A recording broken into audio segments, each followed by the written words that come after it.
This is the Diaries of Adam and Eve by Mark Twain. Author's note.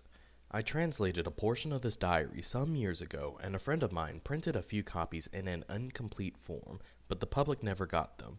Since then, I have deciphered some more of Adam's hieroglyphics, and think he has now become sufficiently important as a public character to justify this publication.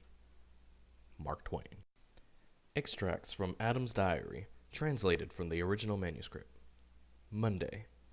This new creature with the long hair is a good deal in the way. It is always hanging around and following me about. I don't like this. I am not used to company.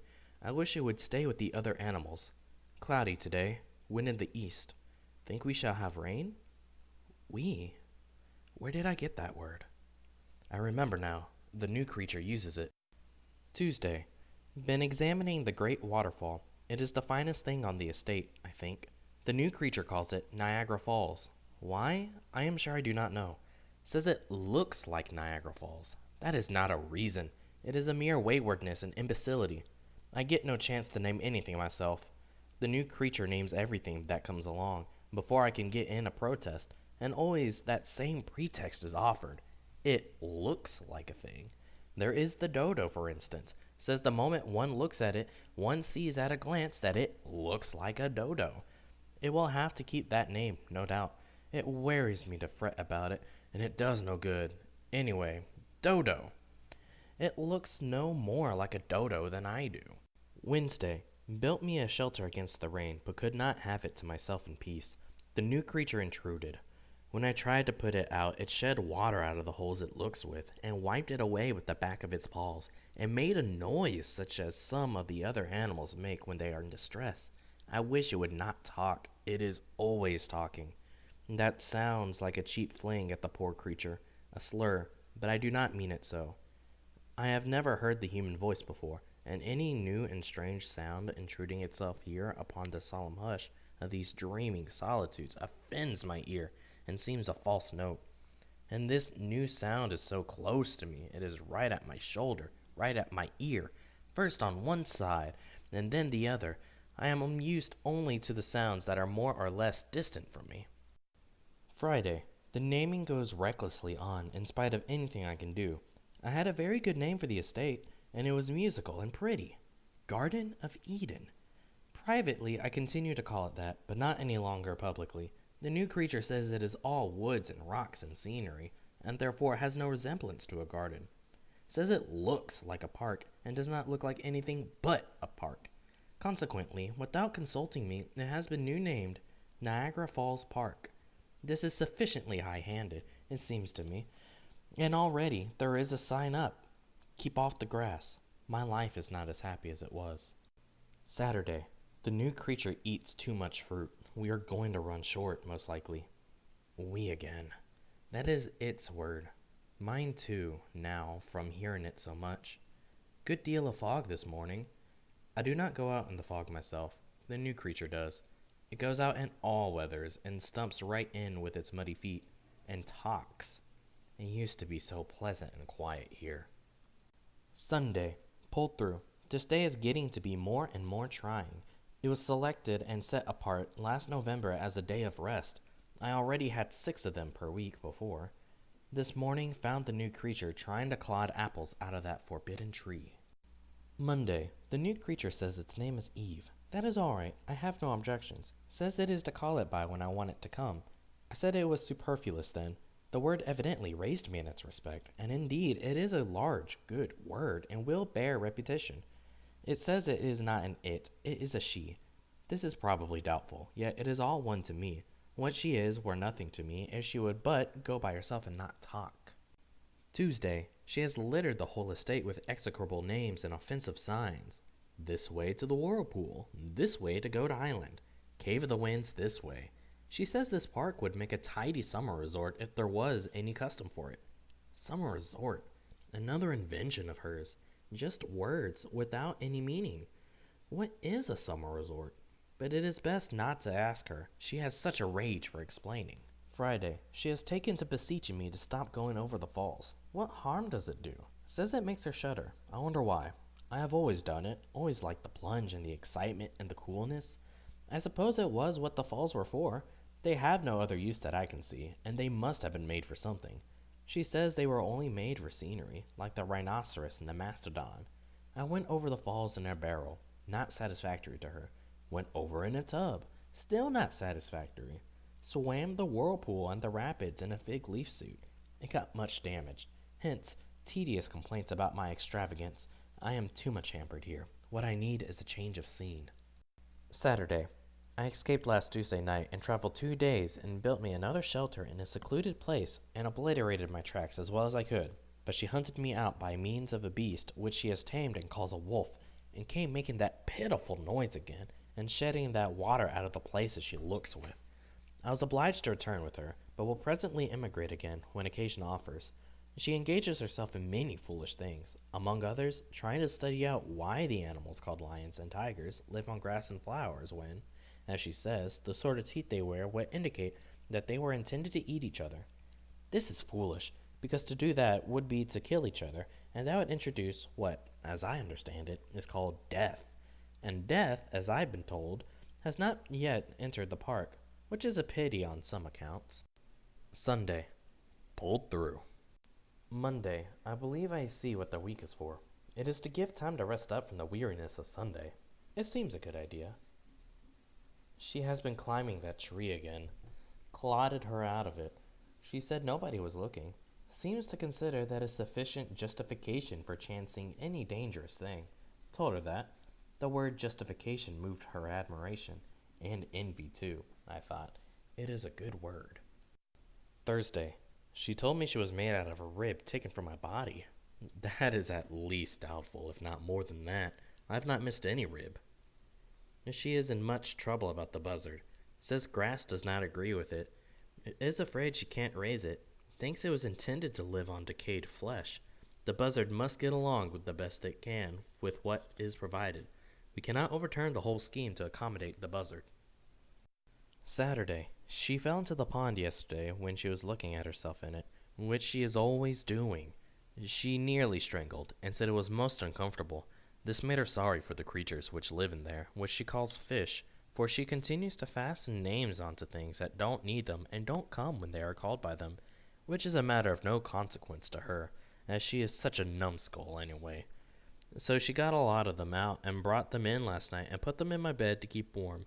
But I have noticed them now and then all day, and I don't see that they are any happier there than they were before, only quieter. When night comes, I shall throw them outdoors. I will not sleep with them again, for I find them clammy and unpleasant to lie among when a person hasn't anything on. Sunday. Pulled through. Tuesday. She has taken up with the snake now. The other animals are glad, for she was always experimenting with them and bothering them. And I am glad, because the snake talks, and this enables me to get a rest. Friday. She says the snake advises her to try the fruit of that tree, and says the result will be a great and fine and noble education. I told her there would be another result, too. It would introduce death into the world. That was a mistake. It had been better to keep the remark to myself. It only gave her an idea. She could save the sick buzzard, and furnish fresh meat to the despondent lions and tigers. I advised her to keep away from the tree. She said she wouldn't. I foresee trouble. We'll emigrate. Wednesday. I have had a variegated time. I escaped that night and rode a horse all night as fast as he could go, hoping to get clear out of the park and hide in some other country before the trouble should begin. But it was not to be. About an hour after sunup, as I was riding through a flowery plain where thousands of animals were grazing, slumbering, or playing with each other, according to their wont, all of a sudden, they broke into a tempest of frightful noises, and in one moment the plain was in a frantic commotion, and every beast was destroying its neighbor. I knew what it meant. Eve had eaten that fruit, and death was come into the world. The tigers ate my horse, paying no attention when I ordered them to desist, and they would even have eaten me if I had stayed, which I didn't, but went away in much haste. I found this place outside the park, and was fairly comfortable for a few days, but she has found me out, and has named the place Tonawanda. Says it looks like that. In fact, I was not sorry she came, for there are but meager pickings here, and she brought some of those apples. I was obliged to eat them. I was so hungry. It was against my principles, but I find that principles have no real force except when one is well fed. She came curtained in bows and bunches of leaves, and when I asked her what she meant by such nonsense, she snatched them away and threw them down. She tittered and blushed. I had never seen a person titter and blush before, and to me it seemed unbecoming and idiotic. She said I would soon know how it was myself. This was correct. Hungry as I was, I laid down the apple half eaten, certainly the best one I ever saw, considering the lateness of the season, and arrayed myself in the discarded boughs and branches, and then spoke to her with some severity, and ordered her to go and get some more, and not make such a spectacle of herself. She did it, and after this we crept down to where the wild beast battle had been, and collected some skins, and I made her patch together a couple suits proper for public occasions. They are uncomfortable, it is true, but stylish, and that is the main point about clothes. I find she is a good deal of a companion. I see I should be lonesome and be depressed without her, now that I have lost my property. Another thing, she says, it is ordered that we work for our living the hereafter. She will be useful. I will superintend. 10 days later, she accuses me of being the cause of our disaster. She says, with apparent sincerity and truth, that the serpent assured her that the forbidden fruit was not apples, it was chestnuts. I said I was innocent, then, for I had not eaten any chestnuts. She said the serpent informed her that chestnut was a figurative term, meaning an aged and moldy joke. I turned pale at that, for I have made many jokes to pass the weary time, and some of them could have been of that sort, though I had honestly supposed that they were new when I made them. She asked me if I had made one just at the time of the catastrophe. I was obliged to admit that I had made one to myself, though not aloud. It was this. I was thinking about the falls, and I said to myself, how wonderful it is to see that vast body of water tumble down there. Then in an instant a bright thought flashed into my head, and I let it fly, saying, it would be a deal more wonderful to see it tumble up there.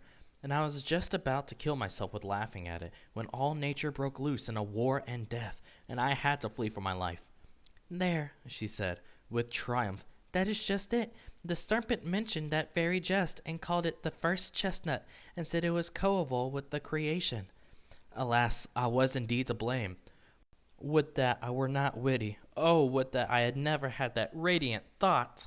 Next year, we have named it Cain. She caught it while I was up country trapping on the north shore of the Erie. Caught it in the timber a couple of miles from our dugout. Or it might have been 4. She isn't certain which.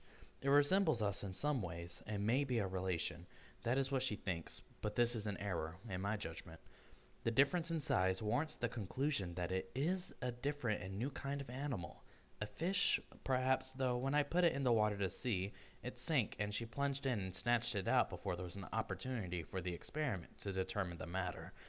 I still think it is a fish, but she is indifferent about what it is, and will not let me have it to try. I do not understand this. The coming of the creature seems to have changed her whole nature and made her unreasonable about experiments. She thinks more of it than she does of any of the other animals, but is not able to explain why. Her mind is disordered. Everything shows it. Sometimes she carries the fish in her arms half the night when it complains and wants to get to the water. At such times, the water comes out of the places in her face that she looks out of, and she pats the fish on the back, and makes soft sounds with her mouth to soothe it, and betrays sorrow and solicitude in 100 ways. I have never seen her do like this with any other fish, and it troubles me greatly. She used to carry the young tigers around so, and play with them before we lost our property. But it was only play, and she never took on about them like this when their dinner disagreed with them. Sunday. She doesn't work Sundays, but lies around all tired out, and likes to have the fish wallow over her, and she makes fool noises to amuse it, and pretends to chew its paws, and that makes it laugh. I have not seen a fish before that could laugh. This makes me doubt. I have come to like Sunday myself. Superintending all the week tires a body so. There ought to be more Sundays. In the old days they were tough, but now they come handy. Wednesday. It isn't a fish. I cannot quite make out what it is. It makes curious, devilish noises when not satisfied, and says goo-goo when it is. It is not one of us, for it doesn't walk. It is not a bird, for it doesn't fly. It is not a frog, for it doesn't hop. It is not a snake, for it doesn't crawl. I feel sure it is not a fish, though I cannot get a chance to find out whether it can swim or not. It merely lies around, and mostly on its back with its feet up. I have not seen any other animal do that before. I said I believed it was an enigma. but she only admired the word without understanding it. In my judgment, it is either an enigma or some kind of bug. If it dies, I will take it apart and see what its arrangements are. I never had a thing perplex me so. 3 months later, the perplexity augments instead of diminishing. I sleep but little. It has ceased from lying around and goes about on its 4 legs now, yet it differs from the other 4-legged animals in that its front legs are unusually short. Consequently, this causes the main part of its person to stick up uncomfortably high in the air, and this is not attractive. It is built much as we are, but its method of traveling shows that it is not of our breed. The short front legs and the long hind ones indicate that it is of the kangaroo family, but it is a marked variation of the species since the true kangaroo hops, whereas this one never does. Still, it is a curious and interesting variety and has not been catalogued before. As I discovered it, I have felt justified in securing the credit of the discovery by attaching my name to it, and hence have called it Kangarorum adaminus. It must have been a young one when it came, for it has grown exceedingly since. It must be 5 times as big now as it was then, and when discontented is able to make from 22 to 38 times the noise it made at first. Caution does not modify this, but has the contrary effect. For this reason, I discontinued the system. She reconciles it by persuasion and by giving it things which she had previously told she wouldn't give it. As already observed, I was not at home when it first came, and she told me she found it in the woods. It seems odd that it should be the only one, yet it must be so, for I have worn myself out these many weeks trying to find another one to add to my collection, and for this one to play with. For surely then it would be quieter, and we could tame it more easily, but I find none, nor any vestige of any, and strangest of all, no tracks. It has to live on the ground. It cannot help itself. Therefore, how does it get about without leaving a track? I have set a dozen traps, but they do no good. I catch all small animals except that one. Animals that merely go into the trap out of curiosity. I think to see what the milk is there for. They never drink it. The kangaroo still continues to grow, which is very strange and perplexing. I never knew one to be so long getting its growth. It has fur on its head now, not like kangaroo fur, but exactly like our hair, except that it is much finer and softer, and instead of being black, is red.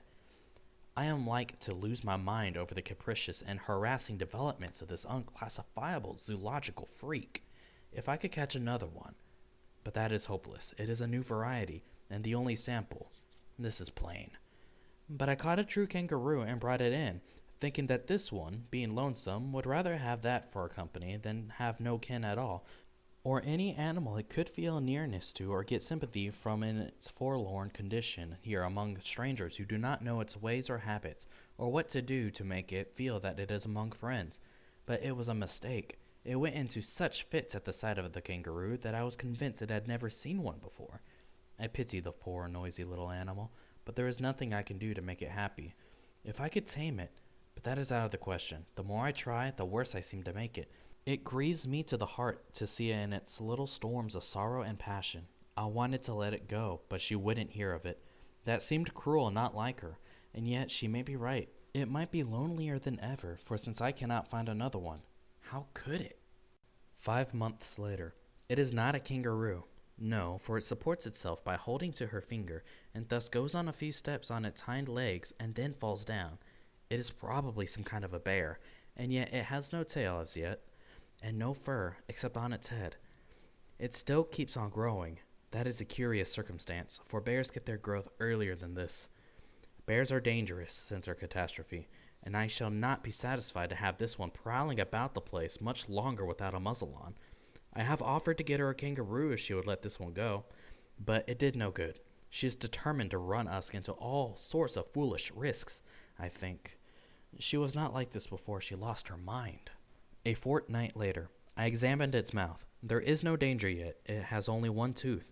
It has no tail yet. It makes more noise now than it ever did before, and mainly at night. I have moved out. But I shall go over, mornings, to breakfast, and to see if it has more teeth. If it gets a mouth full of teeth, it will be time for it to go, tail or no tail, for a bear does not need a tail in order to be dangerous. 4 months later, I have been off hunting and fishing a month, up in a region that she calls Buffalo. I don't know why, unless it is because there are not any buffaloes there. Meantime, the bear has learned to paddle around all by itself on its hind legs and says Papa and Mama. It is certainly a new species. This resemblance to words may be purely accidental, of course, and may have no purpose or meaning, but even in that case, it is still extraordinary, and is a thing which no other bear can do.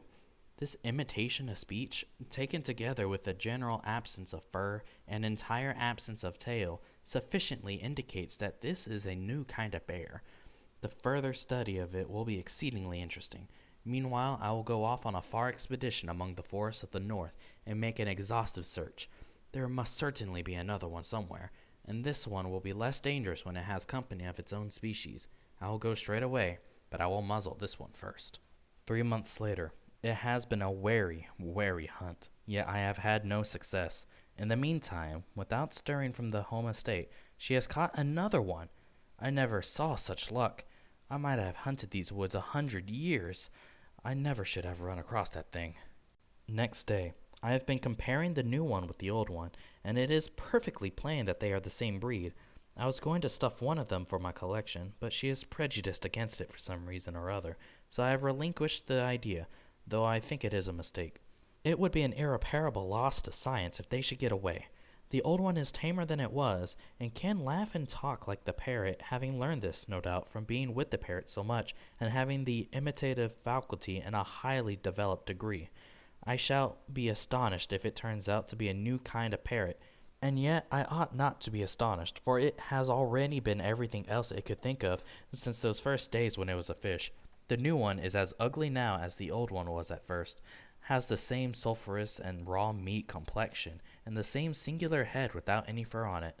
She calls it Abel. 10 years later, they are boys. We found it out long ago. It was their coming in that small, immature shape that puzzled us. We were not used to it. There are some girls now. Abel is a good boy, but if Cain had stayed a bear, it would have improved him. After all these years, I see that I was mistaken about Eve in the beginning. It is better to live outside the garden with her than inside it without her. At first, I thought she talked too much, but now I should be sorry to have that voice fall silent and pass out of my life. Blessed be the chestnut that brought us near together and taught me to know the goodness of her heart and the sweetness of her spirit.